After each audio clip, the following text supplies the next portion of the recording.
Guarda che ho. Pallino. Ho la palla. Sei pronto? È rimasto sotto letto. Singură foc în toată casa, nu l-am avut nici pe Pufi. Bă, mi să-l ostezi la un moment dat și dă televizor. Și dă calculator. Dă-mi!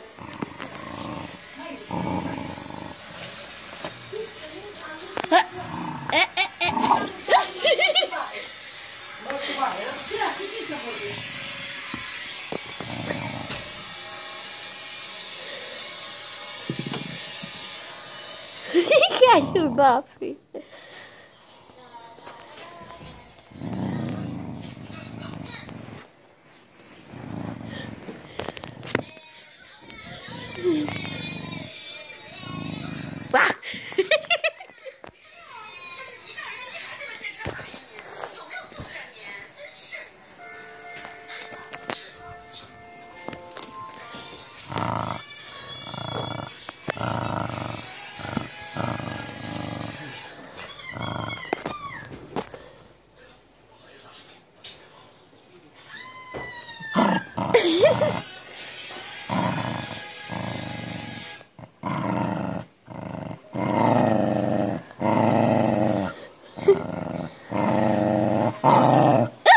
Che fai?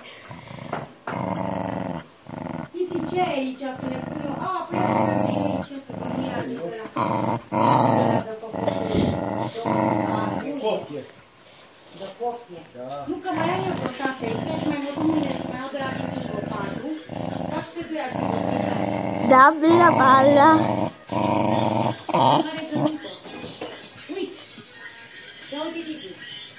Așa, am găsit la Titi. Rubata. Am 6, să mai iau 4. Mamă, ce bună e asta! Am luat de la Titi, dacă știi cât e de bună. Are un șoriș mare, ia uite-te. Asta, vreau să faci ce vreau să fac cu ea? O fasole, o ciortă de fasole. Nu e bună? Ce zici? Da, așa cum o fac eu ciorba de fasole. Cu șuncă prin ea, cu aulă, ce bună.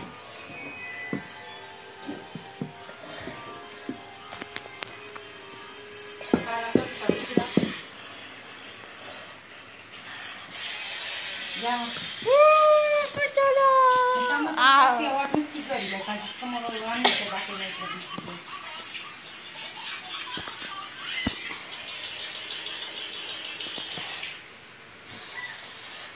Uite, nu m-am întrebat dacă a vorbit cu blogul. Oh. Oh. Puffy. Nu. Nu, nu, nu, nu. Nu se face. Ai înțeles? Ce ai vorbit cu blogul aia?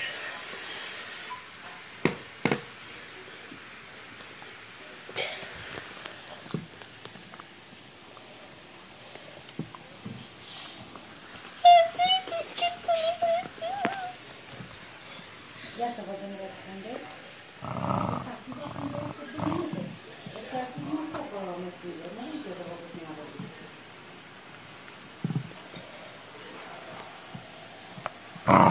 Oh, calma.